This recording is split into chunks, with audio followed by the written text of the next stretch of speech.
Buenas tardes, muchachos. El día de hoy vamos a platicar sobre la diabetes.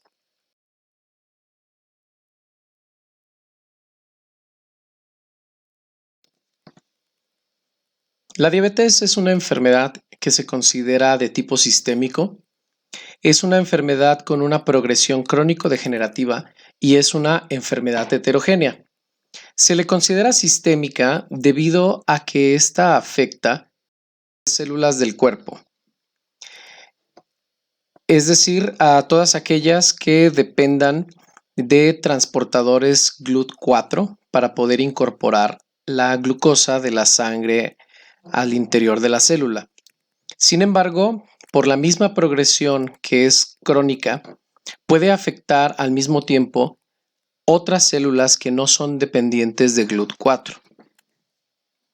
La enfermedad tiene una progresión crónico-degenerativa avanzando poco a poco y generando comorbilidades, y se considera heterogénea debido a que encontramos factores genéticos que nos pueden dar una predisposición, la cual es hereditaria, a padecer esta enfermedad, pero también encontramos factores ambientales que son desencadenantes. A diferencia de la obesidad, esta predisposición genética, dependiendo de los marcadores de los cuales estemos hablando, pueden generar una predisposición muy alta, una predisposición mediana o una predisposición baja a la enfermedad. La enfermedad se caracteriza por una hiperglucemia crónica, una acumulación de glucosa en la sangre. Esta acumulación excesiva puede conllevar a problemas como la desmielinización de axones neuronales o a insuficiencia renal. De algunos de estos vamos a platicar un poquito más adelante.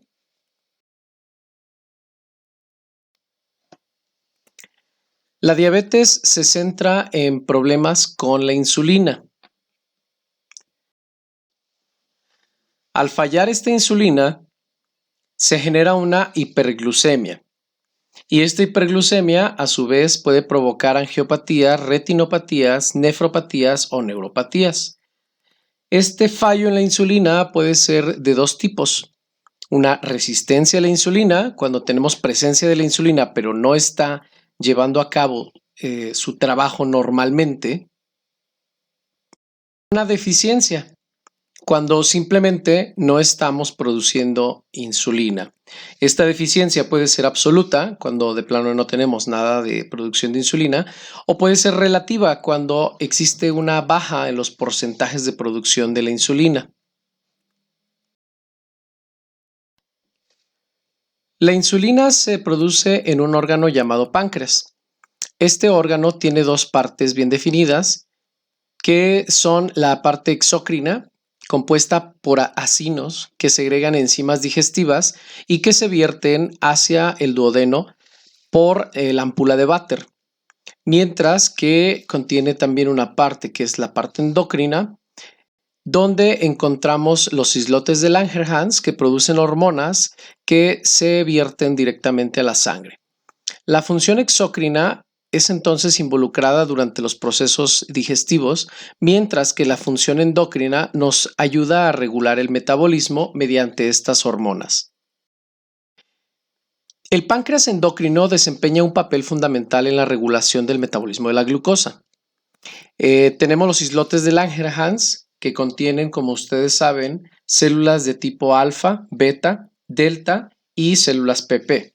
Las células alfa producen una hormona que se llama glucagón, que es una hormona hiperglicemiante, mientras que las células beta producen la insulina, que es una hormona hipoglucemiante. Estas dos son involucradas dentro del metabolismo de los glúcidos, nos ayudan con la regulación de los mismos. También tenemos las células delta, que producen somatostatina, y las células PP, que producen el polipéptido pancreático. Pero regresando a la insulina y al glucagón, bueno, ustedes sabrán que estas son hormonas que tienen funciones contrarias. La insulina se produce en respuesta a la hiperglucemia. Cuando consumimos muchos azúcares o carbohidratos simples, esta hormona se dispara en sangre para ayudarnos a meter glucosa del exterior al interior de las células, mientras que el glucagón se produce en respuesta a la hipoglucemia. Cuando nosotros tenemos una baja de glucosa en sangre, el glucagón nos ayuda a sacar glucosa de fuentes dentro de nuestro organismo que funcionan como reservas.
La insulina es un péptido bastante simple y pequeño.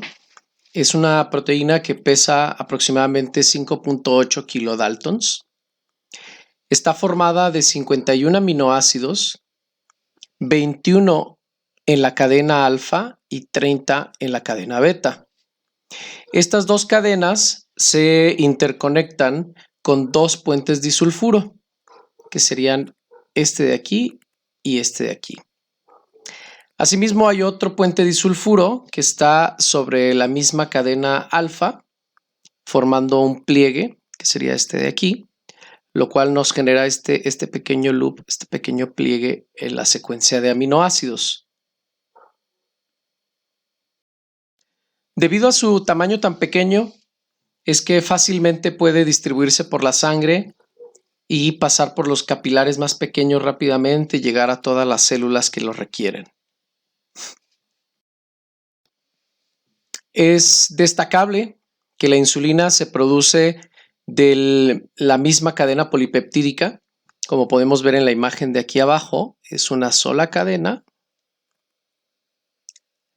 la cual va a sufrir cortes sobre la misma, y es aquí donde se generan esos dos péptidos que estábamos viendo en la imagen anterior, que son la cadena beta y la cadena alfa. Debido al corte, se produce también un péptido que se denomina péptido C, que sería este fragmento de cadena que queda de este lado. Su biosíntesis, entonces, aunque es bastante sencilla, pasa por diferentes partes para la maduración de esta proteína. Son diferentes procesos. El primero de ellos, pues, es la síntesis del RNA mensajero, su posterior traducción. De ahí pasa al retículo endoplásmico de la célula beta, donde se origina la preproinsulina, la cual va a madurar mediante las enzimas de corte a una proinsulina. Posteriormente viaja al aparato de Golgi, donde se forman los últimos cortes, existe una maduración y pasa entonces a ser una insulina madura y el péptido C como producto secundario. Entonces esta proteína pasa de ser una preproproteína a una proproteína y posteriormente a una proteína. Las acciones de la insulina son diferentes también dependiendo del tejido y dependiendo de qué metabolito estemos platicando. Así, por ejemplo, si hablamos nosotros del hígado, ya vimos que la insulina va a disminuir la glucogenólisis, va a disminuir la gluconeogénesis y va a disminuir la cetogénesis. En el tejido adiposo va a disminuir la lipólisis, pero va a aumentar la lipogénesis. De hecho, en el tejido muscular también tenemos incrementos en cuanto a lo que es la síntesis proteica, la captación de aminoácidos y la síntesis de glucógeno. Asimismo, disminuye la proteólisis y disminuye la producción y oxidación de aminoácidos. Entonces, poniendo un poco de atención, pues detectamos que la insulina tiene por ahí algunos efectos anabólicos específicos dependiendo de algunos de estos tejidos, principalmente pues el tejido muscular.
De manera general, lo que les puedo decir es que, bueno, hay un receptor que está anclado a la membrana, al cual se une la insulina extracelular, activa una vía de señalización intracelular que conlleva a la translocación de unos transportadores de glucosa, que son denominados los GLUTs. Los transportadores de glucosa hay de diferentes tipos, ahorita vamos a ver los diferentes numeritos. Una vez que se trasloca este GLUT, la glucosa ahora puede entrar con ayuda del transportador y la glucosa al interior pues puede ser utilizada para la producción de energía. De manera un poco más detallada, pues aquí tenemos un diagrama de la vía de señalización, donde bueno, vemos cómo la insulina se va a unir al receptor, como les platicaba yo en las láminas anteriores, en los dominios extracelulares. Una vez que se une en estos dominios extracelulares, el receptor se va a autofosforilar. ¿Sí? Hay un recambio molecular que facilita la autofosforilación de los dominios tirosincinasa, que son los dominios intracelulares. Y esos dominios fosforilados nos van a ayudar con la fosforilación de una proteína que se llama IRS. El IRS es el sustrato receptor de la insulina y es la primer proteína que se va a activar posterior a la unión de la insulina con su receptor. El IRS una proteína que al fosforilarse se activa. Entonces tenemos una proteína que por una parte es inactiva, entonces al fosforilarse se está activando. Este mecanismo vamos a ver que es bastante común dentro de las vías moleculares. De hecho, si ustedes están haciendo sus trabajos finales, se darán cuenta que nos hablan las vías moleculares mucho de fosforilaciones, de acetilaciones y de modificaciones químicas que activan o que bloquean el funcionamiento de las células, ¿no? Lo más común son las fosforilaciones y las metilaciones en el caso de las proteínas. Una vez que el IRS está fosforilado y está activo, entonces activa una proteína que se llama fosfatidilinositol 3 sinasa. La fosfatidilinositol 3 sinasa actúa fosforilando unos fosfolípidos de membrana que se llaman fosfatidilinositol. Entonces, al fosforilarlos, los va a utilizar como segundos mensajeros, ya que el fosfatidilinositol activado o fosforilado nos va a ayudar con la activación de una proteína que se llama PDK1. La PDK1 es la quinasa dependiente de fosfoinositol 1. Entonces, al fosforilarse el fosfatidilinositol nos activa la PDK1 y la PDK1 activa nos va a ayudar con la fosforilación de la proteína AKT y de la PKC. Se fijan, todo esto es mediante fosforilaciones. Una vez que estas están fosforiladas, nos ayudan con la translocación de los GLUT4, que serían estas vesículas que nosotros estamos viendo al interior de la célula. Estas vesículas contienen ya los GLUTs anclados en estas membranas. Las vesículas obviamente tienen una naturaleza igual a la de la membrana celular, entonces con un poquito de ayuda nosotros podemos hacer que esto se fusione en la membrana externa y que queden expuestos los receptores para que ahora sí la glucosa pueda pasar a través del GLUT y pueda llegar al interior de la célula para producirse energía. Esto es una forma muy resumida, una forma muy simplista de explicarles a ustedes un poquito el cómo funciona la vía de la insulina. Realmente, bueno, esto sería como explicar la vía canónica, el cómo va a entrar la glucosa a través del GLUT4. Vamos a ver un poquito más adelante que hay diferentes tipos de GLUT, no todos son los GLUT4, pero también existen activaciones alternas a esta vía, que es la vía canónica. Existen otras vías que se van a intercomunicar, que se van a entrelazar. Ya nosotros incluso vimos una vía que puede bloquear la acción del IRS, que fue aquella vía que vimos con NF-κB, no sé si recuerdan un poquito, en obesidad, que lo que hace es bloquear la acción de estos IRS y con ello pues no podemos llevar a cabo toda la vía de señalización y por lo tanto pues no hay traslocación de los GLUTs hacia la membrana, pues no hay internalización de la glucosa.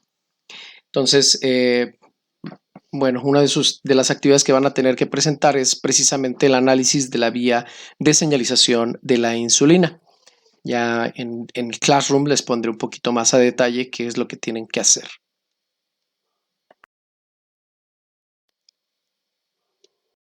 Y bueno, así como existe una vía para la internalización de la glucosa, también hay una vía para la liberación de la insulina. Como les decía, hay diferentes tipos de GLUTs. Hay un GLUT que vamos a ver, que es el GLUT2.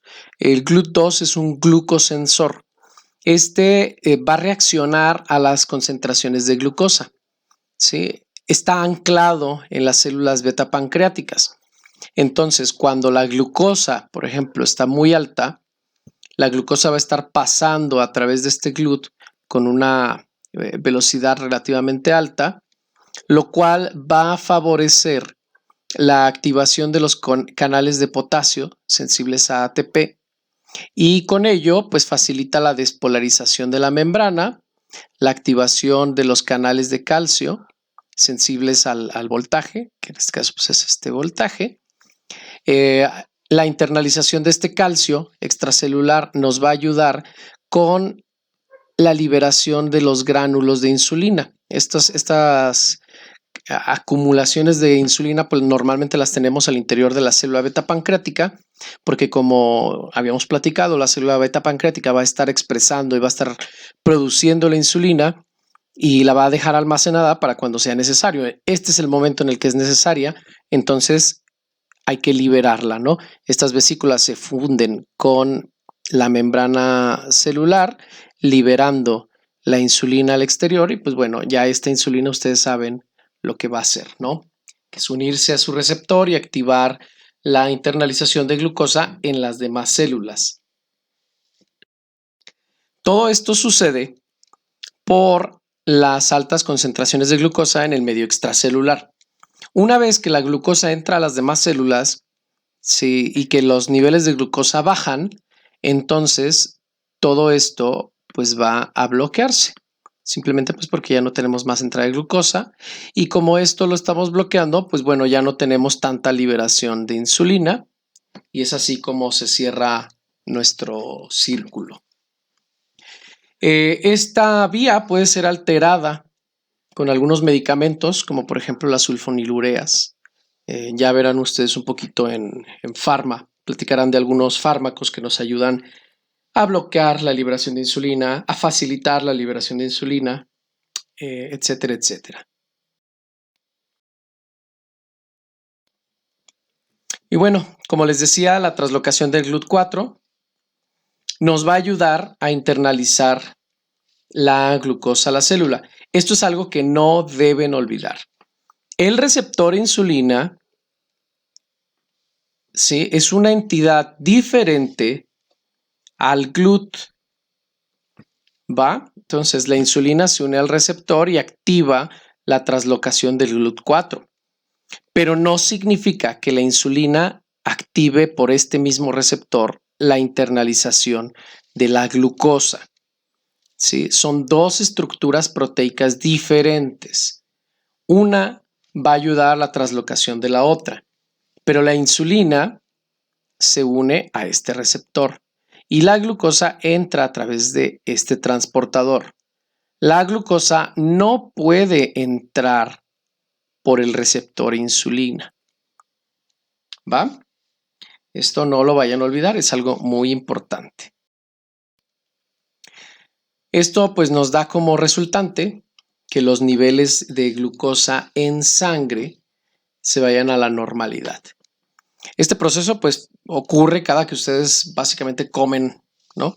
Cuando ustedes comen, cuando ustedes consumen dulces o carbohidratos o algo que traiga glucosa o carbohidratos simples que puedan ser transformados a glucosa rápidamente, pues debe haber una reacción que es básicamente a través de esta insulina. Y bueno, vamos a platicar un poco de la clasificación de esta enfermedad.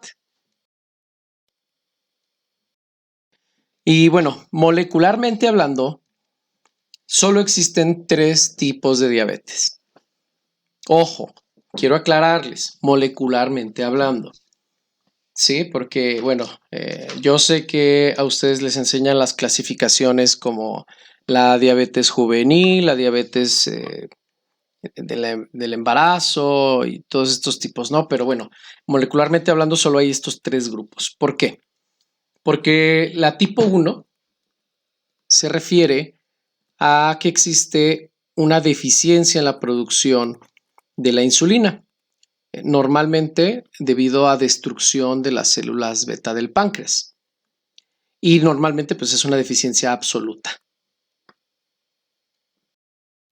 Y recuerdan en el primer diagrama donde les mencionaba que pues solamente había problemas por deficiencia, en este caso pueden ser absoluta o porque hay presencia de esta insulina, pero hay una resistencia o hay algo que está haciendo que no funcione bien esta insulina.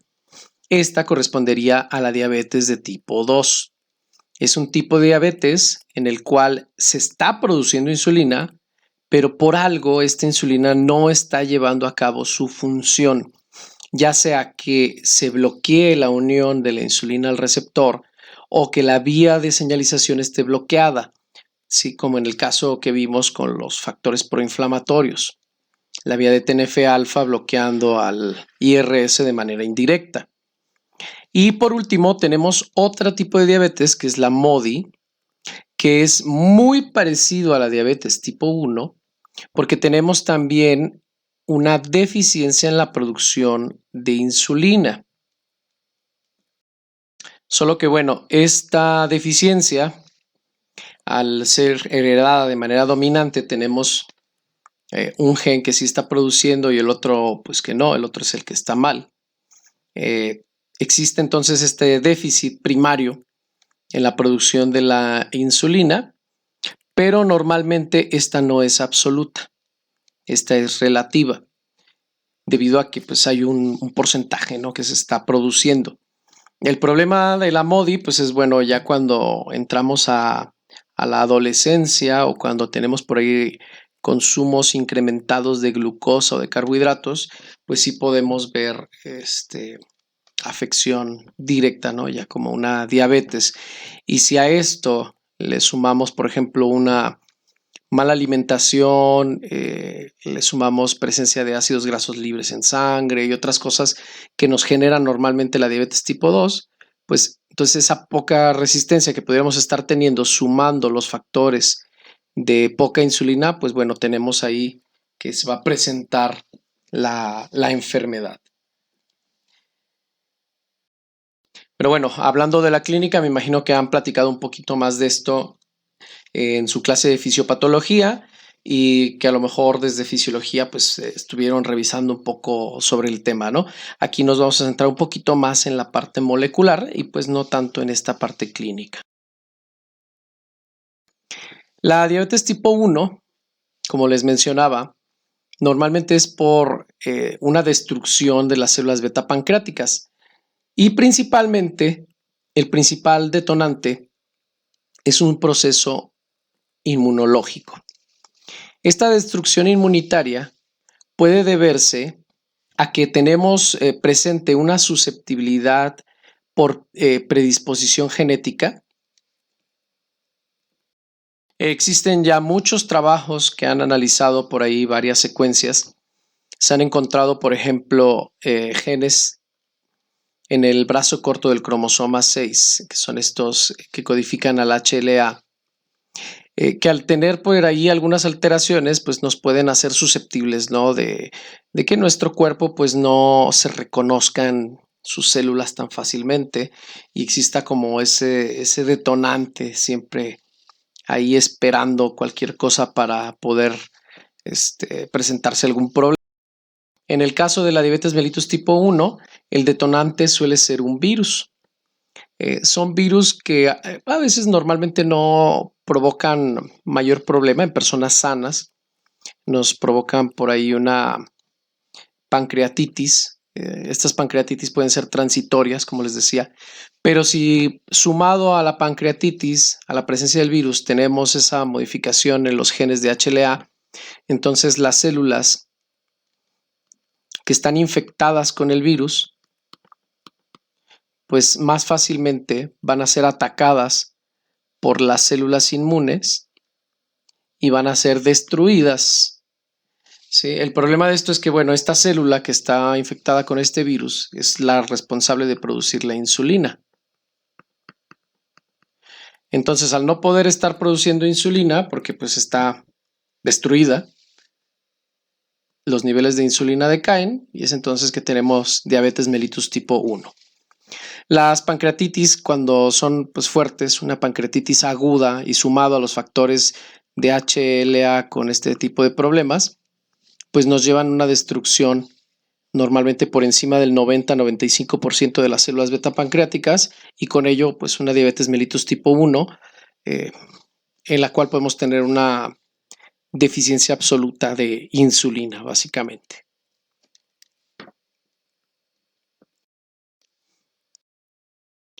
Y bueno, entonces en la diabetes mellitus tipo 1 tenemos comúnmente el ataque autoinmunitario de las células beta pancreáticas a las células beta pancreáticas. Puede haber también un agotamiento gradual de las células beta. Esto lo vamos a platicar un poquito más ahorita que veamos diabetes mellitus tipo 2, ¿sí? Donde un diabético de tipo 2 se puede transformar en un diabético de tipo 1 por medio de este agotamiento gradual de las células beta. Pero bueno, eso platicamos ahorita un poco más adelante. Lo que nos lleva a cualquiera de estos dos sistemas es a la deficiencia en la producción de insulina en el 80-90% de las células beta pancreáticas. Eso nos lleva a la aparición de los síntomas y los detonantes, como les decía, tenemos los ambientales, son esos virus, y los determinantes genéticos, como son esos genes de predisposición, normalmente atribuibles porcentajes de hasta el 50% para cada uno de ellos. Si se fijan, aquí es muy diferente a lo que platicábamos de obesidad, donde una persona con obesidad, pues el determinante genético no se ha podido explicar más allá de un 30%. Sí, aquí podemos ver niveles muy similares. Y bueno, entonces la diabetes mellitus tipo 1, que nos genera esta deficiencia absoluta o casi absoluta de la insulina, provocan que el metabolismo cambie. Se forme un metabolismo anormal. Vamos a tener síntomas clásicos de estos cambios metabólicos. Vamos a tener un incremento en la degradación de proteínas tisulares, un incremento en la gluconeogénesis, incremento en la glucogenólisis, incremento en el gasto hepático de glucosa, disminución de la captación de glucosa en los tejidos, que nos lleva a la hiperglicemia, un aumento de la lipólisis, aumento de los ácidos grasos libres en plasma, aumento del gasto hepático en cuerpos cetónicos, y eso pues nos puede llevar a una cetoacidosis. Y bueno, particularmente porque estos cambios, los cambios de este tipo, estos incrementos en la degradación de proteínas, la glucogenólisis y esto, pues está enfocado en incrementar los niveles de glucosa. Pero ¿por qué, dirían ustedes? ¿Por qué quiero incrementar los niveles de glucosa en el cuerpo si el problema es que la glucosa se está acumulando al exterior del cuerpo? Bueno, no al exterior de las células, en el medio extracelular. Bueno, pues porque si yo tengo una célula que no está recibiendo glucosa, mi célula pues se preguntará por qué, ¿no? ¿Cuál sería la resolución más lógica? Pues la resolución más lógica es que no hay glucosa en el medio extracelular y por eso pues no está entrando. Entonces la primera reacción de mi cuerpo es sacar glucosa de todos lados, de las proteínas, del glucógeno, para incrementar los niveles de glucosa y que mi célula pues pueda tener más glucosa disponible. Pero el problema, ustedes saben, que no es que no haya glucosa en el medio extracelular, sino que no está entrando la glucosa a la célula. ¿Sí? Entonces hay una menor captación de glucosa en los tejidos, pero esto no es producto de que no haya esta glucosa, sino que particularmente la diabetes mellitus tipo 1 es que no hay insulina que nos ayude a meter esta glucosa al interior de la célula. Tenemos, ustedes saben, vías alternas de producción de energía. Unas de ellas pues son enfocadas en lípidos. Sí, nosotros podemos producir energía a partir de los lípidos. De hecho, los lípidos pues, son moléculas altamente energéticas, almacenan muchísima energía por cada molécula. Entonces, por eso existen procesos incrementados de lipólisis. Empezamos a usar los ácidos grasos como fuente energética, ya que los ácidos grasos no necesitan transformarse en glucosa, ¿sí? Como es el caso de las proteínas. Los aminoácidos sí se tienen que producir glucosa. Los aminoácidos glucogénicos forman glucosa para luego aprovecharlos como energía. En el caso de los lípidos, no. Los lípidos forman los ácidos grasos libres que luego son metabolizados por el hígado y se forman los cuerpos cetónicos. Y los cuerpos cetónicos pueden ser usados como fuente energética. El único problema de esta vía es que, bueno, existe el riesgo de la cetoacidosis. Viéndolo de esta manera, entonces el adipocito, vamos a sacar nosotros los triglicéridos, vamos a formar ácidos grasos libres, los cuales van a metabolizarse en el hígado y a partir de estos ácidos grasos libres vamos a formar lo que son los cuerpos cetónicos y vamos a utilizarlos como energía. El problema, les decía, pues es la cetoacidosis. Cuando existe una movilización masiva de ácidos grasos que se está pues, aprovechando para producir cuerpos cetónicos, su incremento puede acidificar la sangre y esto pues es malo, ¿no? Esta es una explicación también del por qué las dietas cetogénicas pues son muy peligrosas, ¿no? Una dieta cetogénica bien hecha, o sea, que realmente te lleve a cetogénesis, pues no debería de usarse más allá de 2 semanas. Sí, habrá nutriólogos que les digan pues ahí de 2 a 3 semanas. Pero ¿por qué no más allá? Pues bueno, porque el incremento de estos, la formación de esos cuerpos cetónicos, esa acidez, nos puede llevar a problemas neurológicos, nos puede llevar a problemas cardíacos. Hay muchos artículos que referencian todo este tipo de problemas, precisamente de estas dietas cetogénicas. Ahora, eso pues cuando es una dieta cetogénica, ¿no? Pero ahorita con tanto nutriólogo que según ellos dicen que te dan dietas cetogénicas y pues nada más son dietas disminuidas en carbohidratos, pues bueno, ahí ya es otro rollo, ¿no? Tampoco es tan bueno. Recuerden que lo mejor es comer de una manera muy equilibrada,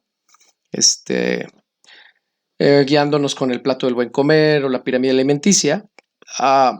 Obviamente la asesoría de un nutriólogo es importante. La cosa es no ir con este tipo de nutriólogos, que bueno, yo dudo que algunos de ellos sean nutriólogos, que se guían mucho por este tipo de modas. Esto es más que una moda. Una moda que puede ser peligrosa, ¿no? Hay que comer equilibrado para evitar precisamente esta producción de cuerpos cetónicos de manera descontrolada. Entonces, el cuerpo que ha sido atacado por un virus que ha desencadenado la destrucción de células beta pancreáticas y que ahora no tiene una fuente de producción de energía a partir de la glucosa, pues estará buscando fuentes alternativas, ¿no? Y los lípidos son la más lógica. Si nosotros vemos que este paciente pues, empieza a perder peso, empieza a bajar, a decaer y bla, bla, bla, pues seguramente es porque, digo, está vivo por estas vías secundarias, pero necesitamos ayudarle para que pues pueda producir energía a partir de la glucosa que está consumiendo. ¿Cuál es la manera más fácil de ayudarles? Pues bueno, básicamente su tratamiento son inyecciones de insulina. Sí, algo tan sencillo. Como saben, anteriormente pues, se obtenían estas insulinas a partir de animales, por ejemplo, de los páncreas de los cerdos. Se aislaba la proteína a partir de ahí, pues esa era la que se inyectaba. Actualmente, pues ya todo es con técnicas de DNA recombinante. Muy fácilmente nosotros identificamos el gen de la insulina, el gen humano, ahí en el DNA, lo cortamos y luego ese gen lo metemos en un plásmido, ¿sí? Lo pegamos ahí en un plásmido y ese plásmido, que es un plásmido bacteriano, lo metemos en una bacteria y ya una vez adentro de ese plásmido, la bacteria empieza a producir insulina y pues luego ya nosotros nada más recuperamos la insulina de aquí para venderla, ¿no? Es un proceso pues obviamente más puro que sacarlo del páncreas de un cerdo, más seguro. Aquí pues no va a haber virus, bacterias u otras cosas. Bueno, tenemos la bacteria que es la que nos ayuda a producirlo, pero estas bacterias no son patógenas y patogénicas y aparte pues las matamos, inactivamos todo, ¿no? Bueno, como sea, este es su tratamiento. Los riesgos de nuestros pacientes, el clásico que les decía, cetoacidosis. Un pH sanguíneo bajo pues nos puede llevar a la muerte del paciente bastante rápido. Sí, incluso, pues bueno, también en estos pacientes la deshidratación es algo muy importante. Ahora, no me salgan con que la cetoacidosis o, bueno, la acidosis metabólica es mala y que el alcalinizar la sangre es buena porque, pues bueno, yo básicamente los repruebo, ¿no? Los devuelvo a bioquímica. El pH sanguíneo, ustedes saben, se tiene que mantener en un punto muy cercano a la neutralidad y no lo podemos estar variando, porque si variamos el pH sanguíneo, varía la función de las proteínas, en muchas de estas proteínas que tenemos en el cuerpo, y al no estar funcionando, pues bueno, nuestro cuerpo falla y nos morimos, ¿no? Entonces, ni pH ácido, ni pH alcalino. Es difícil que llegue a pasar, sí, porque nuestro cuerpo, pues ustedes saben, tiene unos sistemas buffer bastante impresionantes, desde proteínas, desde ácidos y bases conjugadas en el cuerpo, los sistemas presentes en los riñones, en los pulmones, que nos ayudan a mantener un pH pues adecuado. Entonces, el beber 1 litro de agua alcalina no les va a hacer nada al pH sanguíneo. Así como comer una bolsa de papas con limón no les acidifica la sangre, asimismo, tomarse un vaso de agua alcalina no les va a basificar la sangre. Sí, esto es muy importante que lo entiendan. Muy diferente, obviamente, a la producción de los cuerpos cetónicos, porque estamos hablando de gran cantidad de cuerpos cetónicos que se producen directamente en la sangre. Pero bueno, espero que contar con esa parte lógica de ustedes. Y bueno, tenemos la diabetes de tipo MODY. La MODY, como les mencionaba hace rato, pues es particularmente de herencia autosómica dominante. Es comienzo precoz, comúnmente antes de los 25 años es cuando vemos los efectos. Normalmente hay una ausencia de la obesidad. Y bueno, al ser dominante, con una sola mutación en un único gen, es suficiente para que la enfermedad se exprese. Existen al menos 6 tipos diferentes.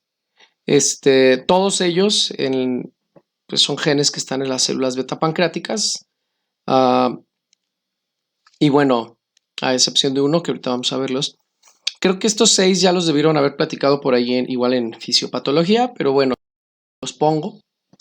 Son MODY 1, MODY 2, 3, 4, 5 y 6, que afectan comúnmente a factores de transcripción, como por ejemplo el factor nuclear 4 alfa del hepatocito, el 1 alfa, el factor promotor de la insulina, el factor nuclear 1 beta del hepatocito y el factor de diferenciación neurogénica, el NeuroD1.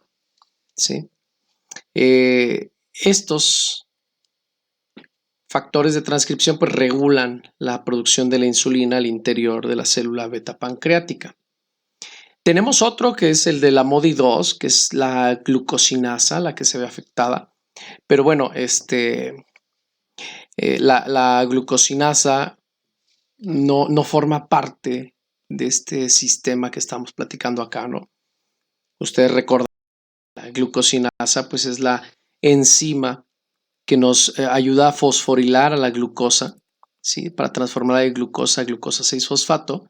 Entonces es la primera enzima que se ve involucrada una vez que la glucosa entra a la célula y es el paso limitante del uso de la glucosa en la glucólisis para su posterior uso en todos los procesos de degradación para la generación de ATP, ¿no?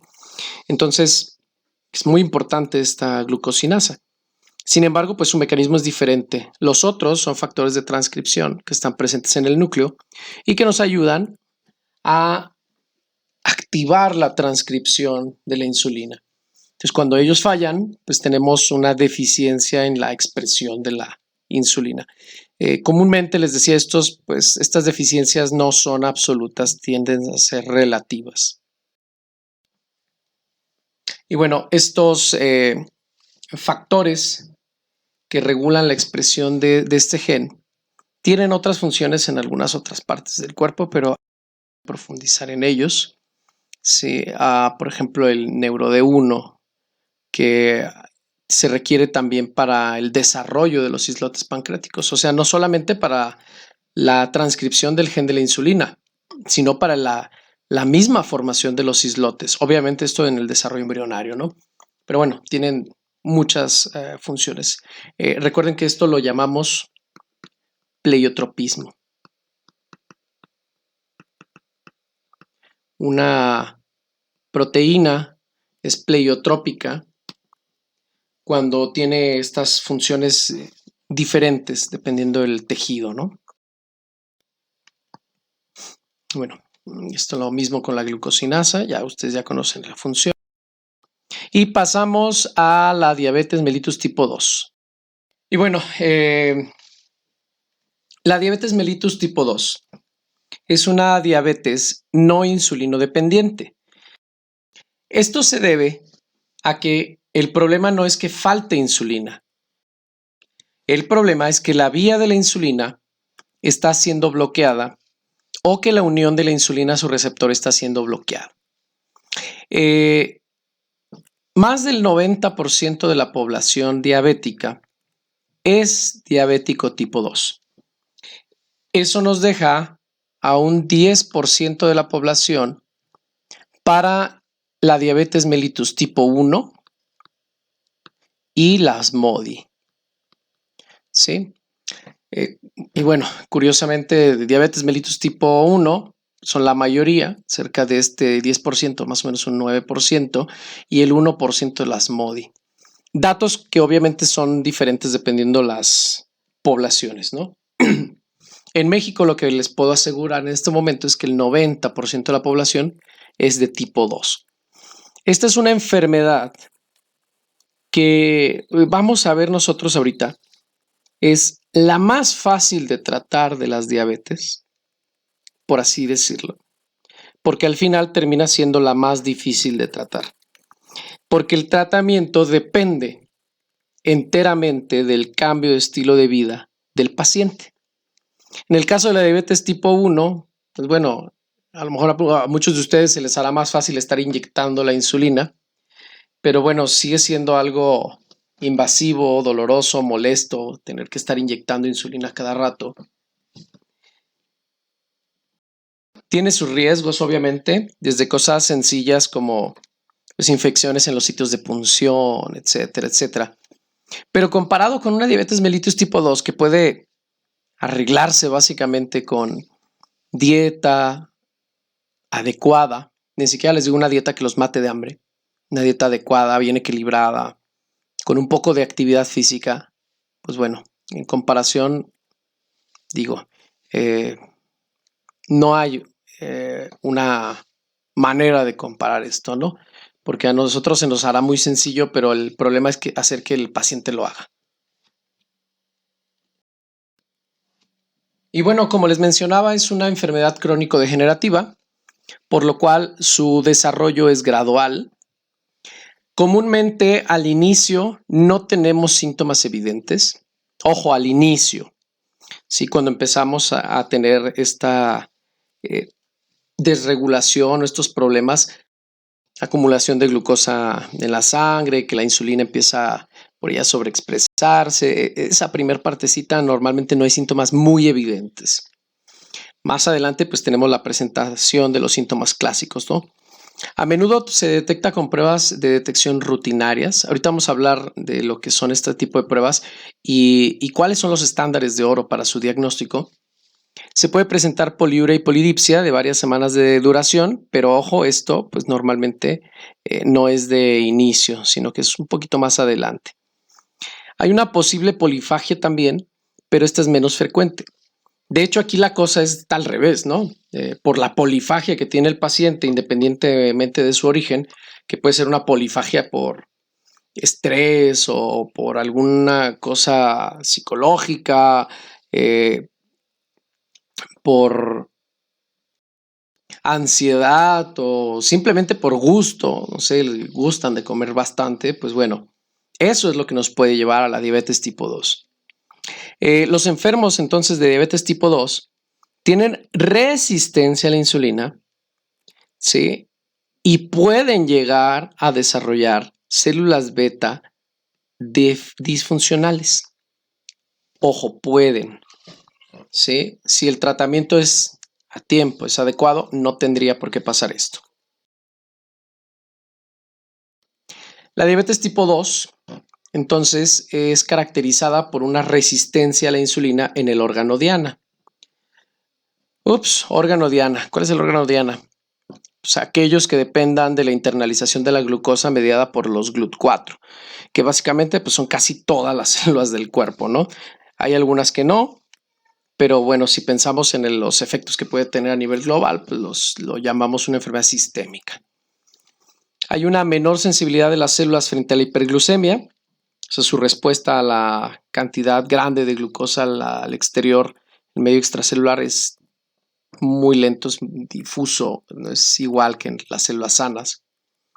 Las causas de esta diabetes tipo 2 pueden deberse a factores genéticos, ¿sí? Lo cual es difícil de definir porque son de naturaleza poligénica. O sea, no hay un gen, hay muchos genes que nos pueden dar predisposición a la diabetes tipo 2.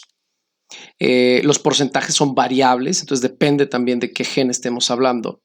Y si a eso le sumamos factores como pueden ser la obesidad, disfunciones metabólicas, la edad, la actividad física, pues bueno, esta enfermedad se le considera una enfermedad multifactorial. Básicamente, si ustedes quieren conocer un perfil muy exacto de los porcentajes de cada una de estas cosas, pues tendríamos que analizar individuo por individuo, porque cada individuo pues tiene factores muy diversos, ¿no? Entonces, pues es una enfermedad un poco, no diría complicada de estudiar, sino muy específica o en cada una de estas personas. Es un gran ejemplo de medicina personalizada cuando abordamos a un diabético tipo 2. Entonces, la resistencia a la insulina en los tejidos periféricos nos lleva también a un aumento en la producción de glucosa. Sí, esto por lo que platicábamos hace rato, de que al no estar entrando la glucosa a los tejidos, pues los tejidos demandan más glucosa, ¿no? Por eso incrementa la producción de glucosa, aun cuando la glucosa esté pues ahí afuera. También incrementa la secreción de insulina. Entonces el páncreas se va a estar esforzando por producir más insulina. Esto es lo que gradualmente nos puede llevar al agotamiento de la célula beta, porque existe un incremento en la demanda de insulina, se produce más, hasta que llegamos a ese punto en el cual la célula beta pues simplemente deja de producir insulina. Aquí vemos, por ejemplo, la progresión natural de la enfermedad. Tenemos estos factores que les decía son muy variados, los cuales nos van a llevar a que se presente la resistencia a la insulina. Normalmente en este punto pues no tenemos tantos signos y síntomas. Poco a poco va avanzando este problema. Se empieza a presentar la hiperinsulinemia. Gradualmente hay una alteración en la tolerancia a la glucosa. Y si esto permanece de esta manera, llega a un punto entonces en el que hay un descenso en la función celular beta. Y esto hace que nuestra diabetes de tipo 2 pueda progresar a una diabetes mellitus de tipo 1, porque ahora ya no tenemos esta producción de insulina. Entonces, aparte de tener el problema de la diabetes tipo 2, vamos a tener que estar inyectando insulina. Ojo, cuando se hace diabético tipo 1, este otro problema no desaparece, ¿eh? Este sigue presente. Entonces, necesitamos continuar con el tratamiento de la diabetes tipo 2 más el nuevo tratamiento de ahora su diabetes mellitus tipo 1. Si yo viera, voy a intentar hacer aquí una gráfica medio rudimentaria. Ay, perdón por lo que es este dibujo tan feo, pero bueno, es lo que puedo hacer con este lapicito. La producción de insulina siempre se mantiene de una manera estable. La mayoría de nosotros tiene sus picos, sube y baja y eso, ¿no? Pero en respuestas dentro de rangos fisiológicos normales. Cuando empezamos a tener este problema con la diabetes tipo 2, la expresión de la insulina empieza a subir, se empieza a disparar. y existe un pico de hiperinsulinemia. Ese pico se denomina pico porque una vez que alcanzamos esos niveles tan altos, esa demanda de trabajo en las células beta pancreáticas, mi célula beta pancreática interpreta esto como que, bueno, ¿para qué produzco tanta insulina si realmente ni siquiera me está sirviendo? No está sirviendo de nada porque no está entrando la glucosa a la célula. Entonces lo que yo estoy produciendo está mal. Es una proteína chafa a lo mejor. Entonces hay que dejar de producirla. La deja de producir. Entonces una vez que llegamos a ese punto, la producción de insulina decae y ¡pum! Se va hasta el suelo. Entonces ese pico de hiperinsulinemia es un punto muy importante dentro de la progresión de esta enfermedad. ¿Sí? Si nosotros lo seccionamos, esta progresión, y hablamos, por ejemplo, de esta primera fase, donde tenemos, ponerle un 1, en la primera fase, donde tenemos niveles muy normales de insulina, empezamos a tener esa resistencia. A lo mejor los ácidos grasos empiezan a bloquear por ahí el receptor de insulina, los factores proinflamatorios por la obesidad que ya estamos desarrollando. En ese punto, así como el color que lo puse, verde, es muy fácil que el paciente con dieta y ejercicio tenga una reversión, que regrese a la normalidad, ¿sí? Puede dejar de ser diabético tipo 2 si estamos hablando de estos puntos iniciales. Si mi paciente está en un punto ya un poco más avanzado,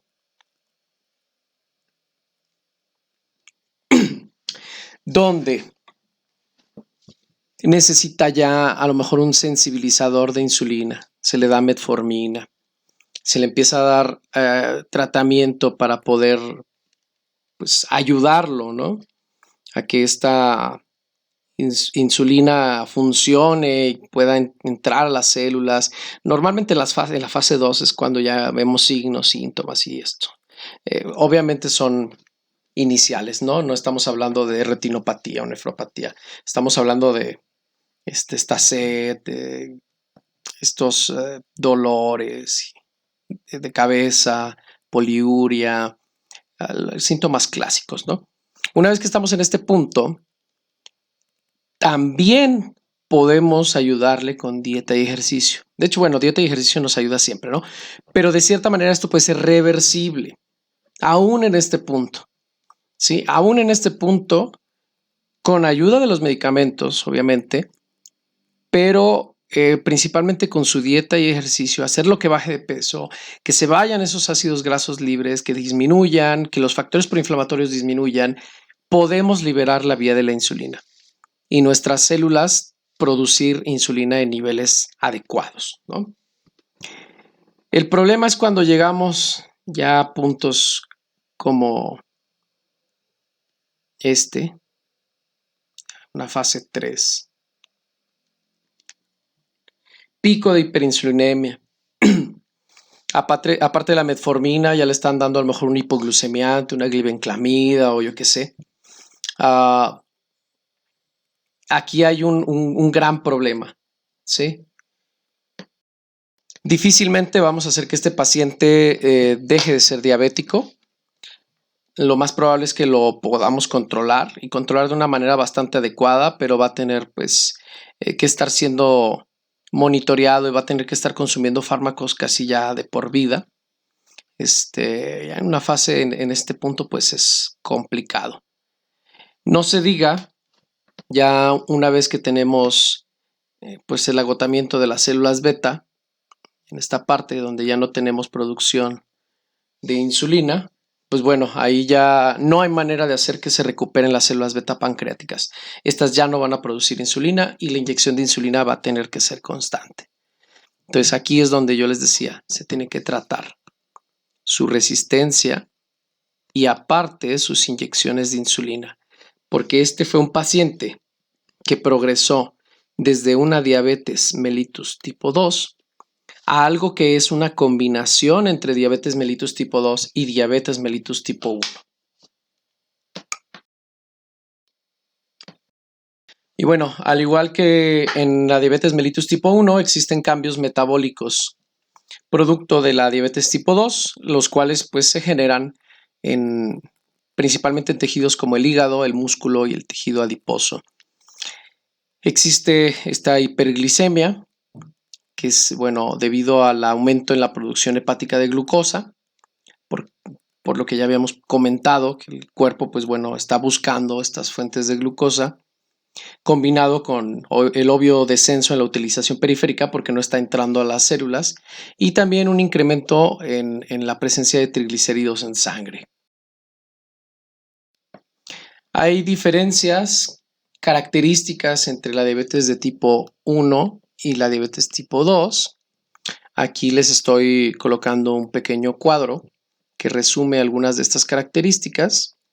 Solo voy a dar un breve tiempo para que puedan pausar y analizarlo cada uno de ellos, pero básicamente cada uno de estos puntos son descritos en el capítulo del libro. Entonces ahí pueden encontrar un poco más de información de estos dos cuadritos. Esta es la continuación del cuadro donde se encuentran estas diferencias. Y bueno, pasamos a la importancia epidemiológica. La importancia epidemiológica de la diabetes tipo 2 deriva de que el 8.2% de la población entre 20 y 69 años padece diabetes, pero de esta gran cantidad de gente, 30% no sabe que tiene diabetes. Principalmente por lo que platicamos de que al inicio pues no hay signos y síntomas bastante evidentes, sino que pues se van desarrollando. Pero cuando ya tenemos signos y síntomas muy evidentes, pues la enfermedad ya va avanzada, ¿no? Entonces no es tan fácil luego esa regresión que yo les platicaba con dieta y ejercicio. En México existen más de 4 millones de enfermos, mucha gente. La desarrollan antes de los 45 años. Obviamente la expectativa de vida disminuye, pero se presenta el riesgo de desarrollar varios tipos de comorbilidades. Entre ellos encontramos amputaciones no traumáticas, retinopatía, insuficiencia renal, enfermedades cardiovasculares y todo esto con costos económicos altos. Sí, muchos de sus compañeros a lo largo de esta clase me han preguntado muchas cosas en varios semestres, entre ellos, ¿por qué el manejo del diabético representa el primer gasto en salud pública, ¿no? ¿Por qué se gasta tanto si muchos de ustedes han visto el manejo del diabético en los hospitales? Y bueno, una metformina, una caja de metformina, pues es sumamente barata, ¿no? Y la glibenclamida, pues no es tan cara tampoco. Entonces, ¿por qué la metformina, dieta y ejercicio tendría que ser tan caro? Pues porque realmente eso es solamente la punta del iceberg. Esto es lo caro. Cuando la diabetes avanza y tenemos que hacer una amputación, por ejemplo, pues tenemos, desde que el paciente está yendo al servicio, se le da la limpieza, curaciones, se le empieza a dar antibiótico, las ampollas o las llagas empiezan a infectarse más, progresa la infección. Tenemos que tomar la decisión de si cortamos el dedo, cortamos el tobillo, cortamos de la rodilla, no sé. Obviamente hay mucho tratamiento preoperatorio, hay estudios, el quirófano, gasto de material, personal, los postoperatorios, recuperación, rehabilitación, en algunas ocasiones incluso prótesis, dependiendo pues qué es lo que estamos cortando. Entonces, esto es lo realmente caro. ¿Sí? La caja de metformina no es lo caro. Este tipo de padecimientos secundarios pues son lo que hace que diabetes tenga el primer gasto de salud pública en México. Si nosotros vemos los gastos, pues el primero es diabetes, ¿no? Le siguen aquellos derivados de enfermedades del corazón, ¿sí? Cáncer. Y bueno, de ahí hacia abajo, pues ya vemos la gráfica como va disminuyendo. Cirrosis, de las primeras. Pero básicamente los costos más altos, pues se los llevan estas enfermedades, ¿sí? Y de esta a esta vemos una diferencia brutal. ¿Cómo es que una enfermedad que nosotros consideramos sencilla de tratar, que vemos que, bueno, el manejo, los tratamientos no son realmente tan complicados? ¿Cómo es que llega a esto? Pues llega a esto por la cronicidad de los eventos, por el paciente que no hace su dieta, el paciente que no se toma su medicamento, porque le dijo la vecina que lo iba a dejar ciego, que no hace su dieta porque, pues bueno, de algo se ha de morir, ¿no? O porque le encanta la coca, o porque dice, bueno, no, no hago mi dieta, pero mañana que me toca ir a revisión con el médico o con el nutriólogo, pues hoy voy a comer ligero, voy a cenar, no sé, pura lechuga o no ceno nada. Mañana me voy sin desayunar, me hago mis análisis y no, la glucosa va a salir bien guapa, ¿no? Súper bien. Y pues bueno, ese tipo de personas es la que nos genera este tipo de problemas en cuanto a su manejo, su propio manejo. Esa persona es la que va a empezar a desarrollar problemas que al final pues van a saturar los servicios de salud en el país. Hay muchas comorbilidades que se pueden presentar. Tenemos, por ejemplo, estos problemas con la irrigación sanguínea, que es la aparición de problemas circulatorios, que bueno, ya ustedes saben, si hay una pequeña lesión, por ejemplo, en el pie, debido a esta pobre circulación e intercambio de nutrientes, pues bueno, luego vamos a tener que esto se puede infectar, que puede progresar más rápidamente la infección, y esto pues se denomina pie diabético, que básicamente pues son causados por la mala circulación y comúnmente de los microcarpilares, ¿no? Pero bueno, este es alguno de estos comorbilidades. Tenemos también las enfermedades renales, tenemos la neuropatía diabética. La neuropatía diabética, bueno, hay varias explicaciones. Una de ellas es bastante lógica, que es los cristales de glucosa pueden ayudarnos a destruir estas vainas de mielina por acumulación, expansión, corte, algo medio físico. Y esto pues es como tener cables pelados, ¿no? Bueno, esto yo que tengo que explicarles. Ustedes conocen muy bien el funcionamiento de los axones, saben que eso es importante el aislamiento para que la conducción eléctrica de un punto a otro pues sea bastante parejita.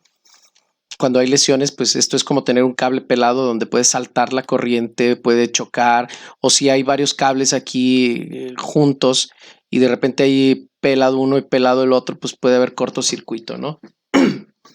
Y esto nos genera, pues, por ejemplo, los sentimientos de parestesias en los dedos de las manos, donde se confunde las señales de presión o de calor al tocar una taza, por ejemplo, querer agarrar algo con dolor, sienten que les pican como si fueran agujas en los dedos de las manos. Pero bueno, son problemas allí en la conducción eléctrica. En el caso de la enfermedad renal, pues bueno, en parte es parecido a la microcirculación, porque bueno, a mayor carga de glucosa, obviamente la glucosa está diluida en agua, el agua con mayor carga de glucosa incrementa la densidad y la densidad específica al migrar a través de los microcapilares pues va produciendo pues, daño, ¿no? Problemas. Eso por una parte. Si pensamos en la nefrona, pues lo que es la presión sanguínea ahora no es suficiente porque la densidad pues está muy alta, entonces el corazón se esfuerza más para poder bombear esta sangre hacia los riñones, pero luego en los riñones nos encontramos con otra cosa, pues bueno, el intentar pasar la glucosa a través de las fenestraciones del epitelio de la nefrona, ¿sí? Recuerden que las celulitas tienen esas fenestraciones por donde el líquido va a pasar, va a salir, ¿sí? En la nefrona. pues bueno, medio no. Entra el líquido y por esa fuerza hidrodinámica pues sale a través de estos y sale pues de aquí hacia este espacio, ¿no? Pero imagínense que, bueno, ahora no es líquido. Esto es como una malla, ¿no? O sea, son células, pero hay unas pequeñas fenestraciones entre ellas. Pues es como tener una malla. Esa malla me sirve de filtro. Entonces, si yo este filtro, imagínense que es un papel filtro, o como esos filtros que tiene la cafetera. Si yo le pongo un poquito de café con agua y lo pongo encima, pues el café se queda acá y el agua pasa acá, ¿no? El agua infundida con el café, que en el caso de la nefrona, pues sería el agua más los electrolitos, ¿sí? Y lo que son proteínas, eritrocitos y todo ese otro tipo de componentes, pues se va a quedar acá por la malla, se queda aquí adentro y se regresa y pues, sigue en circulación. Pero ahora imagínense que no estamos filtrando café, estamos filtrando algo más denso. Le ponemos, por ejemplo, no sé, lodo al café, está ahí bastante espeso. Entonces el filtro ya no funciona tan bien porque este filtro se satura. Muy poquita agua pasa y esto si yo lo forzo se puede romper. Se puede romper esa membrana, ese filtro y se pasa todo para el otro lado. En el caso de las fenestraciones en las células, pues bueno, no es que se rompa, pero sí que se pueden separar un poco más las células, incrementando el espacio de las fenestraciones. ¿Sí? Eso lleva como una inflamación de la nefrona, ¿sí? Porque esto pues se tiene que expandir, entonces esto ya los conocen ustedes como glomurulonefritis, se expande para que pueda pasar más agua a través de estos espacios, ¿sí? Entonces el cambio de densidad física nos está generando un impulso aquí para que se separen las células, las fenestraciones se incrementen, pero al haber más espacio es como si esta malla pues ahora fuera más grandota. Y por una malla más grandota, pues se puede escapar, por ejemplo, una molécula de glucosa. ¿Sí? Entonces tenemos ahora agua más glucosa. A lo mejor es todavía más grande la malla, más glomerulonefritis, cosas más grandotas, como por ejemplo una proteína.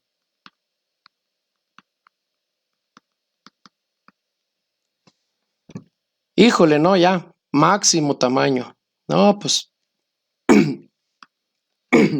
un eritrocito. ¿Ok? Entonces, cuando yo veo glucosa en la orina, me preocupo. Veo proteínas, me preocupo más. Veo muchos eritrocitos, no, pues ya, estoy muy preocupado. Entonces, este tipo de problemas pues son causados directamente por la acumulación de glucosa en la sangre.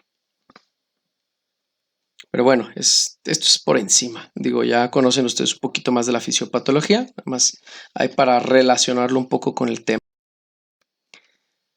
Diagnóstico. La homeostasis de la glucosa nos dice que debe haber una concentración en ayuno de entre 3.5 y 5.5 milimolar y que la glucosa postprandial debe de ser de entre 5.5 y 9 milimolar. ¿Ok? Recordemos uno, la glucosa es el combustible preferido por el cerebro.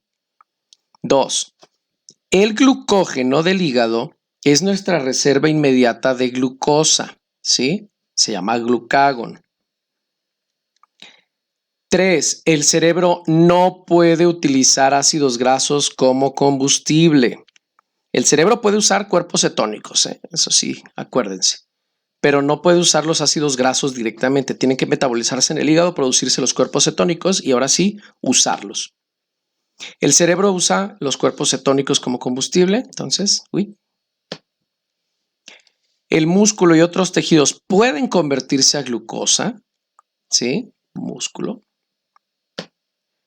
Pero los ácidos grasos no pueden formar glucosa. Estos forman, ¿qué? Cuerpos cetónicos. Y bueno, podemos analizar un montón de metabolitos, hormonas o subproductos en diversas fases, como puede ser el ayuno, en la fase de absorción, en la fase inicial de distribución, el pico de producción. Hay muchas opciones, ¿no? Sin embargo, vamos a ver ahorita lo más clásico y sobre todo el estándar de oro para la revisión de estos niveles de glucosa. Entonces no vamos a entrar ahorita tan a fondo en este tipo de distribuciones.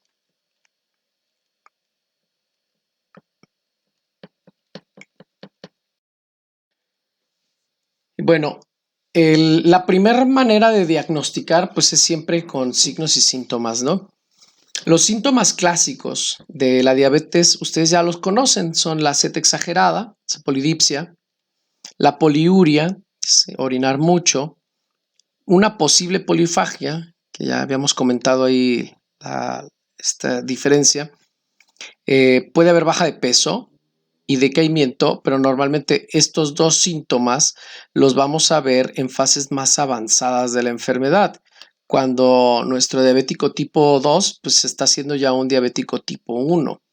¿Sí? Al igual que la pérdida de peso sin razón aparente, pues bueno, esto se presenta cuando empezamos a dejar de producir insulina.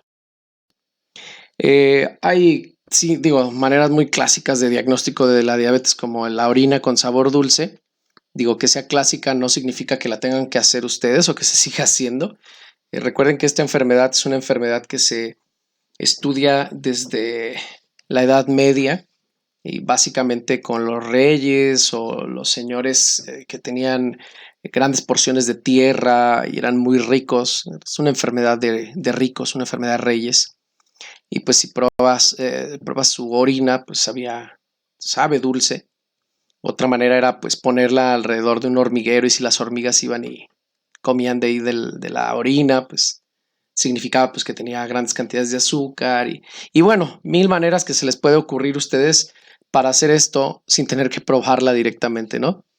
Hay síntomas también como los cambios en los estados de ánimo o el cambio en el aliento.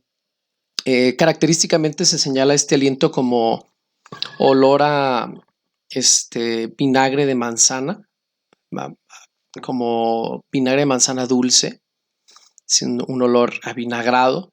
¿Por qué? Por los cuerpos cetónicos, precisamente. Esa acidez similar a la del vinagre, pero con ese dulzor. ¿Sí?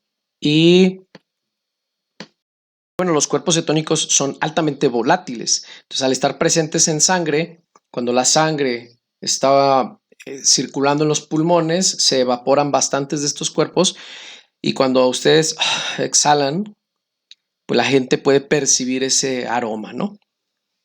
Algunos otros problemas que podemos ver, pero ya en progresiones de la enfermedad, pues un poco más adelante, como las heridas que no sanan, la visión borrosa, problemas sexuales o pies y manos adormecidos, ¿no? Esto, pues bueno, cuando ya ha progresado bastante la enfermedad. Por parte del laboratorio, pues se pueden hacer diversas pruebas. Esto ya es más específico, más sensible. Por ejemplo, una glucosa casual. La glucosa casual nos dice que la glucosa normal va a ser menor que 200 miligramos por decilitro. Que si hay arriba de 200 miligramos por decilitro, pues estamos hablando de una hiperglicemia, ¿ok? Ojo, aquí yo no estoy hablando de una diabetes. Estoy hablando de una hiperglicemia, ¿sí? ¿Por qué? Porque esta hiperglicemia puede ser secundaria a varias cosas. Ahorita de momento yo les puedo decir que la glucosa casual no es una prueba determinante para poder hacer el diagnóstico de diabetes mellitus tipo 2. Sin embargo, bueno, al igual que la glucosa en ayunas, nos sirve de guía. Estas son pruebas rutinarias. Si yo veo alteración en una, pues ya puedo solicitar hacer varias repeticiones o puedo solicitar un estándar de oro. En el caso de la glucosa en ayunas, esta glucosa, la normal, debe ser menor a 110 y si tenemos más de 110, entonces hablamos de una hiperglicemia. La glucosa postprandial se toma 2 horas después de haber comido. Debe ser menor a 140. Si es mayor a 140, entonces estamos hablando de una hiperglicemia. Aquí teníamos un pequeño problema en los laboratorios, que es básicamente eso de comida, ¿no? Para mi paciente, ¿qué es comida? ¿Qué es comer? ¿Qué es ya comió? Pues había pacientes que llegaban al laboratorio. Recuerden que esto normalmente pues se hace en la mañana. Imagínense el señor que llega a las 8 de la mañana al laboratorio y se le dice, no, pues usted tiene, ya le tomamos una muestra, tiene que salir y comer algo y regresa en 2 horas para tomarle la siguiente muestra, ¿no? ¿Qué es lo que comió ese señor?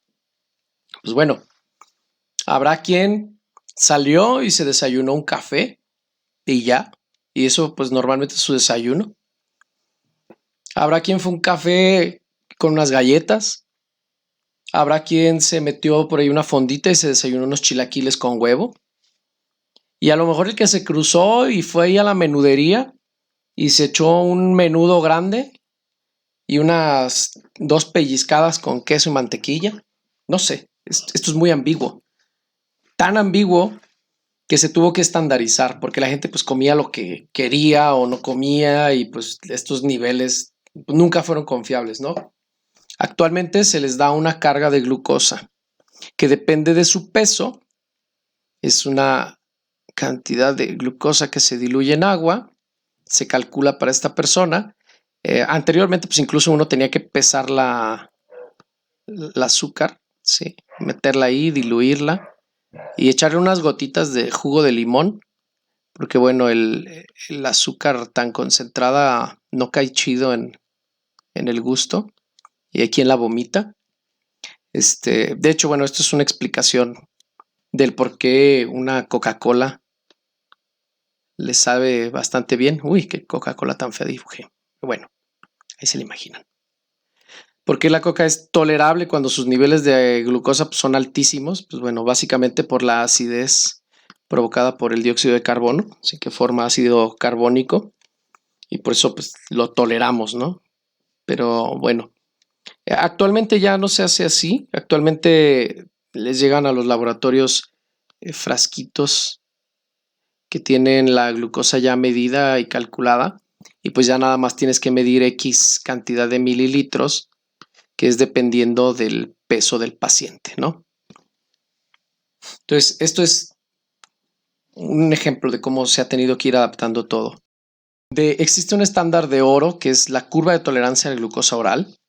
Esta mide la capacidad de metabolizar la glucosa. Ojo, si se fijaron, los demás son pruebas o son tomas individuales en diversos puntos que son el ayuno, que es la postprandial, la casual. En este caso es como si metiéramos todas estas pruebas en una sola. ¿Sí? Aquí vamos a revisar si hay una alteración en el metabolismo de carbohidratos, no solamente los niveles de glucosa, y vamos a ver si hay una capacidad disminuida de metabolizar esta glucosa, porque básicamente pues vamos a sacar una gráfica. Entonces los niveles de glucosa en ayuno deben de estar en un punto, luego deben de subir y luego deben de bajar, ¿sí? Si esto sucede de una manera muy inadecuada, como por ejemplo vamos a cambiarle el color a esto, un pico así acelerado, que se mantenga y a lo mejor caiga muy rápido, o bueno, no puede caer hasta allá abajo, pero que caiga más por acá, pues esto ya me está evidenciando un problema, ¿no? Un problema donde no tuvo que haber este pico tan rápido, no se tuvo que mantener tanto, o a lo mejor se absorbió más o menos igual. El otro color. Sí, un poco más arriba se vieron los niveles, pero se mantuvo mucho rato y disminuyó estaba todavía alto cuando hicimos la última toma. Ok, entonces estas curvas, digo, por ahí podemos buscar una en internet y pueden ver la curva.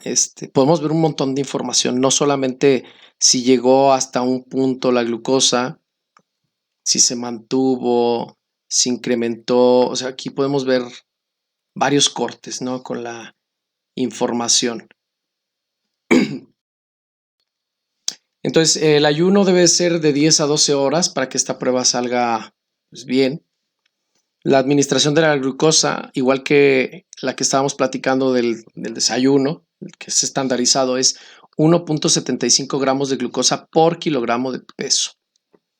Se pueden tomar 3 muestras, una cada hora durante 2 horas o una cada media hora durante 2 horas, que son 5 muestras. Obviamente la inicial y luego las que siguen, ¿no? Entre más puntos tenga mi curva, más confiable puede ser. Si yo le meto 10 o 15 o 20 puntos, pues es mucho más confiable, ¿no? El problema es que, bueno, pues no voy a estarlo picando. Le puedo dejar un catéter y sacarle algunas muestras, pero tampoco es tan necesario hacer tantísimos puntos cuando lo que yo quiero pues es llegar al diagnóstico. Puedo llegar al diagnóstico con las 3 o con las 5. ¿Sí?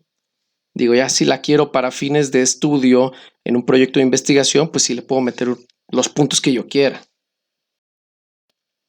Y la glicemia en cada uno de estos puntos de la curva, pues no deberá de superar aquellos que ya estuvimos mencionando, donde durante el ayuno, que es la inicial, pues no deberá de superar los 100, ¿no? A la hora no deberá de superar los 200 y a las 2 horas no deberá de superar los 140. ¿No? Por eso les digo, pueden ser 3, pueden ser 5 puntos, pueden ser 10 puntos.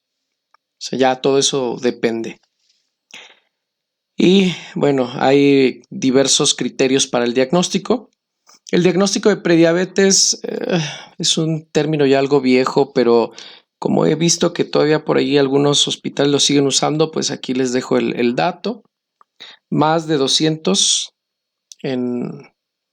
por decilitro, pues ya eso sí es relacionado con diabetes. Pero como les decía, podemos interpretar la curva, ¿no? La metabolización. Tenemos otra herramienta que es la hemoglobina glicosilada.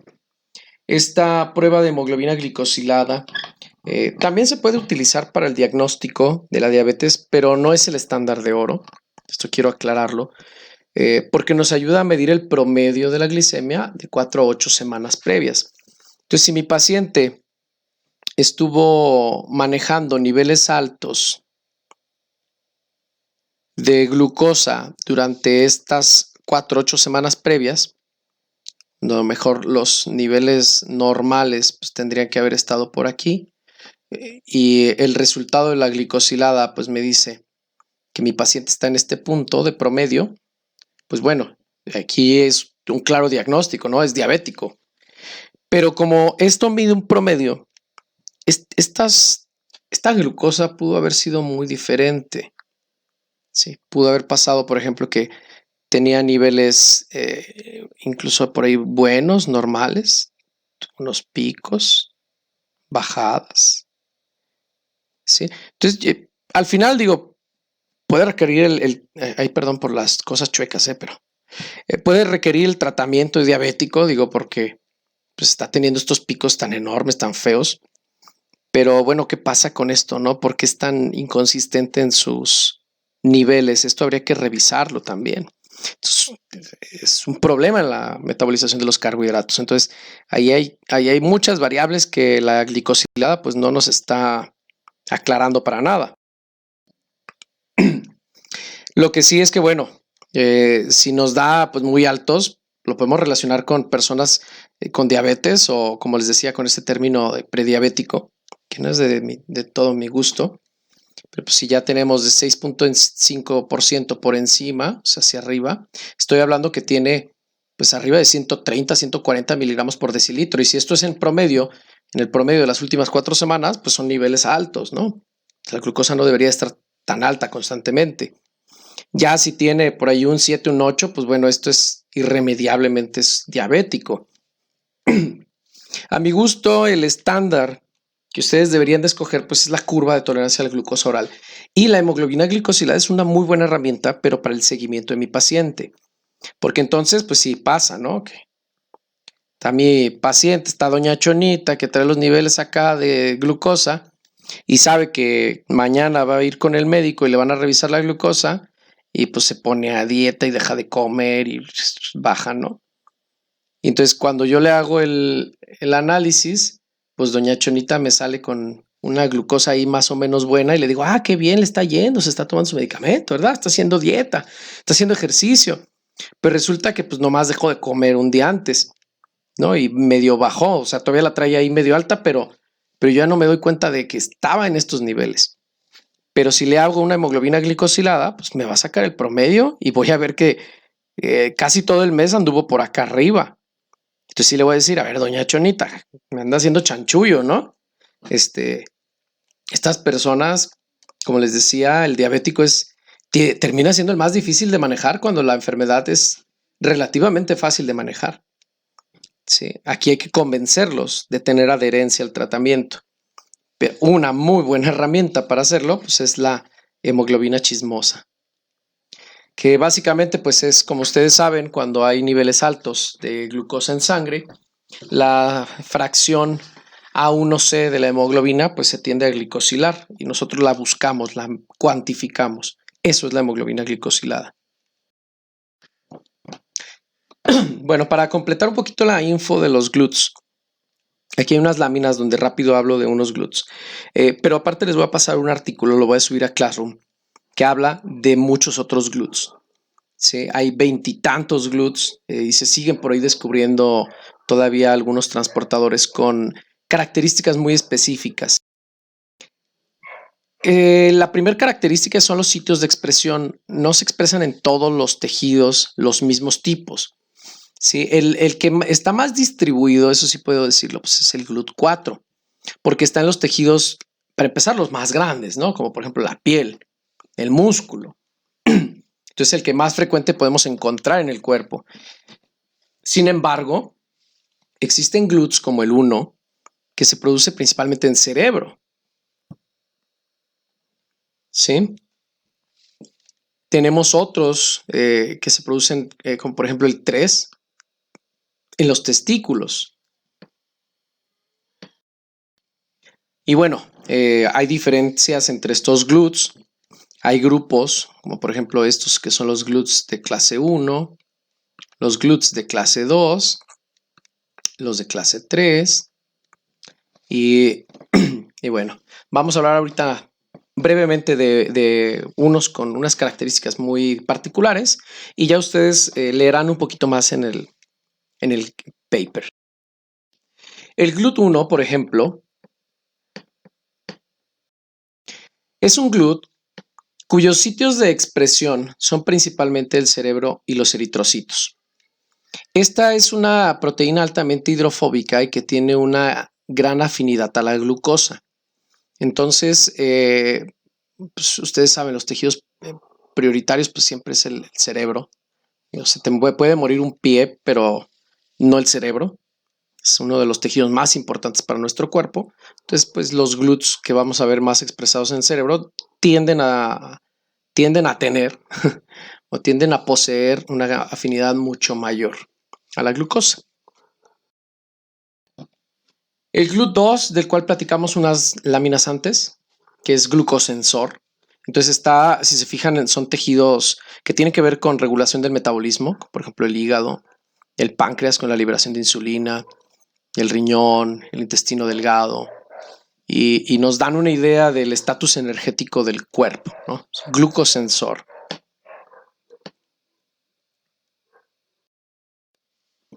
GLUT3, principalmente sistema nervioso central, hígado y testículos.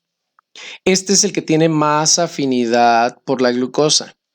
El 1 tiene gran afinidad, pero este es el que tiene más alta afinidad. Si se fijan entonces, junto con el GLUT1, son los que permanecen en tejido nervioso. Esto hace de que, bueno, la prioridad del uso de la energía pues, se base primero en sistema nervioso central. Y luego, curiosamente, bueno, un órgano que necesita bastante energía, pero bueno, este tiene también otros tipos de GLUTs. Testículos, gónadas. A lo mejor para ustedes no es tan importante reproducirse, pero para su cuerpo sí.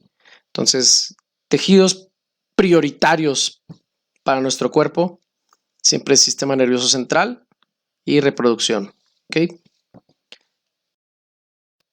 GLUT4, este es el que les decía, pues es el más distribuido, es el que estamos estudiando con las vías de señalización de la insulina, que medía la entrada de la mayor parte de glucosa del medio extracelular al intracelular a través de la vía de la insulina. El 5, que este curiosamente es un transportador específico, pero para fructosa, no glucosa. Recuerden que tenemos estas vías secundarias de producción de energía de azúcares de 5 carbonos, ¿no? Incluyendo la fructosa. Y bueno, hablando un poquito más de la resistencia a la insulina, hablamos ya de lo que es la vía de señalización de la insulina y hablamos cómo existen ciertos bloqueos que pueden producirse por algunos efectos ambientales, o ya sea alimentación, el estrés, la inflamación, y que en parte pues esto nos genera este desorden de acumulación de glucosa en el medio extracelular. Los mecanismos de resistencia son muy variados. Yo les platiqué de algunos, pero conforme leamos por ahí el capítulo, veamos algunos otros artículos, vamos a encontrar muchas otras proteínas, vamos a encontrar muchas otras situaciones que favorecen esta resistencia. Y esto a su vez, como habíamos platicado, pues genera cambios metabólicos, ¿no? Alteraciones en los lípidos, y eso nos puede llevar a un ciclo donde pues, estos lípidos luego también favorecen la unión. Bueno, no favorecen, sino que ellos se unen al receptor de insulina impidiendo la unión de la insulina y muchos cambios que nos llevan otra vez a lo mismo, ¿no? No se activa la insulina, no entra la glucosa, es un ciclo de... Dentro de las alteraciones más comunes están estos cambios en la fosforilación de los residuos, la disminución de las actividades de las sinasas, defectos en la expresión de los transportadores, también podemos encontrar defectos de este tipo. Y tenemos, bueno, que la alteración en la fosforilación de algunas de ellas pues, pueden bloquear o disminuir la activación de estas enzimas, e incluso cuando hay problemas en la degradación de algunas de estas que funcionan de segundos mensajeros, existe este fenómeno de acumulación, ¿no? Y esto pues también puede provocar algo de resistencia a la insulina. Ya vimos nosotros varias proteínas cuando hablamos de resistencia a la insulina en obesidad. Hablamos de la proteína que su nombre es muy claro, ¿no? La resistina, por ejemplo. Donde al final, en la resistencia a la insulina, sí tenemos presencia de insulina, sí hay insulina extracelular. El problema es que por alguna situación no está llevando a cabo, ya sea su unión al receptor o que el receptor no está llevando la activación de la vía de la insulina al interior, ¿no? Tenemos glucosa, tenemos insulina, pero algo falla con la vía. Estudios a nivel molecular, por ejemplo, han determinado que el incremento de la concentración de ácidos grasos libres puede llevar a cambios en la expresión del IRS, situación que diferente al mecanismo o al efecto mecánico del mismo ácido graso libre que bloquea el receptor, ¿no? Aquí está funcionando como un inhibidor de la transcripción. Existen una gran cantidad de genes de susceptibilidad, básicamente todos aquellos que pertenezcan a la vía. Se conocen más de 250 genes relacionados a lo que es esta predisposición a diabetes mellitus tipo 2, como les decía, dentro de la vía de la insulina, pero también que tienen que ver con el transporte de glucosa, síntesis de glucógeno, absorción de ácidos grasos libres, diferenciación adipocítica. La lista es inmensa. Aquí, de hecho, bueno, han prestado atención. Algunas diapositivas, pues en la barra lateral tenemos algunos artículos, ¿no? Podrían darle una checadita. Aquí hay algunos de estos genes. Bueno, hay varios genes candidatos también que apenas están estudiando. Algunos ya se han relacionado un poco, pero faltan más estudios para tenerlos como genes que puedan generar esta predisposición. Uno de ellos es la calpaína 10.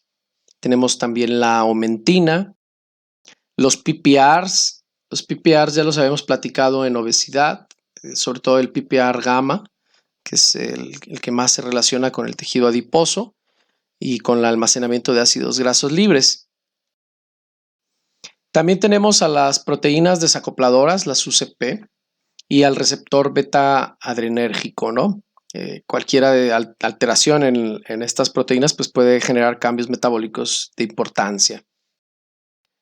Obviamente el IRS, aunque bueno, este no es un gen candidato, este es un gen que se conoce bien el cómo se involucra dentro de la vía de la insulina.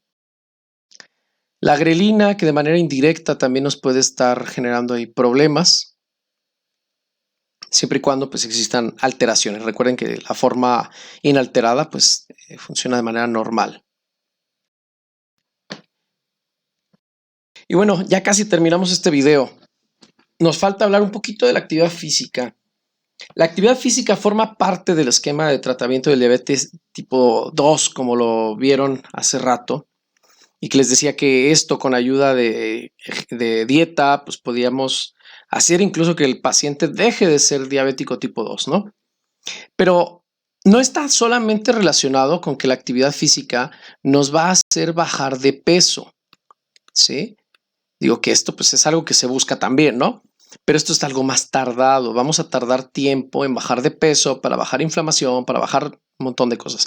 Hay un efecto un poco más rápido por la actividad física, que es por el cual no debemos de olvidar nunca la actividad física con el paciente con diabetes tipo 2. El ejercicio produce un efecto inmediato sobre la captación de glucosa que puede perdurar hasta 2 horas. ¿Sí? Esto es mediante la translocación de receptores GLUT4. Pero ojo, esto es independientemente de la presencia de insulina. Esto es más un efecto mecánico en el cual por hacer ejercicio, las vesículas dentro de las células empiezan a tener un poco más de movilidad. Pues como saben ustedes, pues básicamente es el mismo material que forma la vesícula al que forma la membrana. Entonces tienden a fusionarse y a exponer los receptores. Entonces, ejercicio físico produce un efecto de este tipo que puede verse hasta por 2 horas, facilitando entonces la entrada de glucosa del exterior al interior. ¿Sí? Entonces, para regular los niveles de glucosa, dieta y ejercicio. Pero no solamente tiene un efecto inmediato, también hay un efecto tardío. El efecto tardío puede verse hasta por 72 horas y este corresponde a un aumento en la sensibilidad. ¿Sí? Algo así como lo que hace la metformina, lo puede hacer el ejercicio físico hasta por 72 horas. ¿Ok? Es muy importante incluir el ejercicio en el tratamiento de sus pacientes con diabetes tipo 2. Ahora, estoy hablando de un ejercicio aeróbico, perdón, que dependerá pues de cómo esté nuestro paciente. No puedo pedirle un ejercicio aeróbico de 1 hora de alto impacto a una persona de 80 años, ¿verdad? Bueno, no a la mayoría, algunos de ellos sí lo podrán hacer, no todos. Pero si yo veo que mi paciente es muy grande, que tiene ya dificultad para moverse, pues tendré que pedirle algo más adecuado a su condición. En este caso, no buscamos el que sea mucho tiempo o que sea de muy alto impacto. De hecho, hasta algunos equipos muy sencillos tienen el monitoreo, por ejemplo, por la frecuencia cardíaca. Una persona, por ejemplo, de unos 30 años, para que esto llegue a algo efectivo, tendríamos que buscar que llegue a ese punto de cardio, ¿no? Más o menos 150 pulsaciones por minuto. Estoy hablando de una persona de 30 años más o menos, ¿no? Y esto lo puedo mantener más o menos por unos 20 a 30 minutos, dependiendo de cuánto aguante. Obviamente depende de la capacidad física de esta persona y del peso, porque esto, bueno, para una persona que no pesa más de 80 kilos.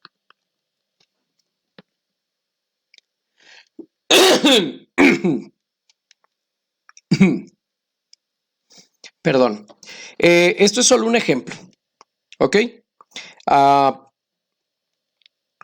Debemos de considerar entonces peso, edad, para nosotros determinar cuántas pulsaciones por minuto debe alcanzar y por cuánto tiempo.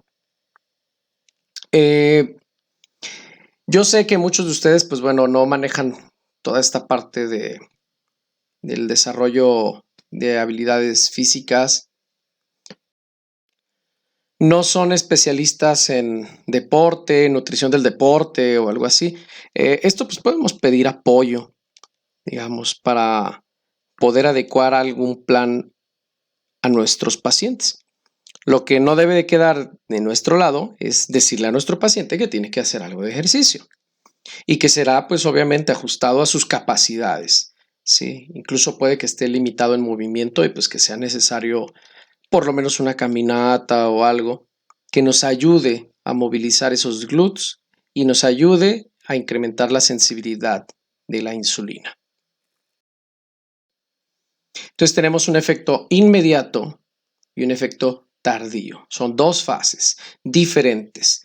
Traslocación de GLUT4 y aumento de la sensibilización, que incrementa la captación de glucosa. Entonces, recordemos que el ejercicio pues, es muy importante para este tipo de pacientes, pero tampoco se nos tiene que olvidar la dieta. La captación de glucosa, la absorción de glucosa, es la misma que una persona sana. El problema es la entrada de esa glucosa a nuestras células. Entonces, ahí es donde tenemos que pensar en cómo ayudarles, ¿no? Entonces, molecularmente hablando, ¿cómo sucede esto de la traslocación? ¿Cómo sucede esto de la sensibilización? Aquí les puse un pequeño resumen, pero realmente si ustedes quieren leer un poco más a fondo, podemos leer este de aquí abajo, ¿ok? Donde vamos a ver el efecto, por ejemplo, de la traslocación es mediado por unas proteínas que son las RAP4, ¿sí? Mientras que en el efecto de la sensibilización, vamos a ver que principalmente se ven involucrados unas vías relacionadas a las oxidosintasas, el óxido nítrico, las bradicinas y las calcreínas. Estas proteínas, conjunción, activan por ahí, nos sensibilizan lo que es la vía de la insulina, pero al interior, mediado por PKC. Entonces, no es desde receptores, ya a un nivel más bajo. Lean, por favor, este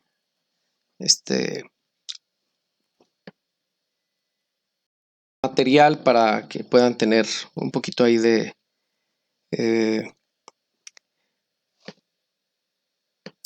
complete pues el tema, el conocimiento que ustedes puedan ejercer aquí. Y una disculpa por no haber editado ahí la tosida, pero ya no me dio tiempo para hacerlo. Ahorita lo estoy transformando el video y digo, así como quedó el día de hoy, pues lo voy a subir. Ya poco a poco voy a ir mejorando estas clases, espero, pero de momento pues ahí se va. Y bueno, voy a ir actualizando su Classroom y durante la sesión en línea pues vamos a estar platicando ahí de algunas actividades que vamos a hacer, porque ya el siguiente tema es cáncer y ahí sí que hay mucho que cortar en la parte molecular. Bueno, hasta luego.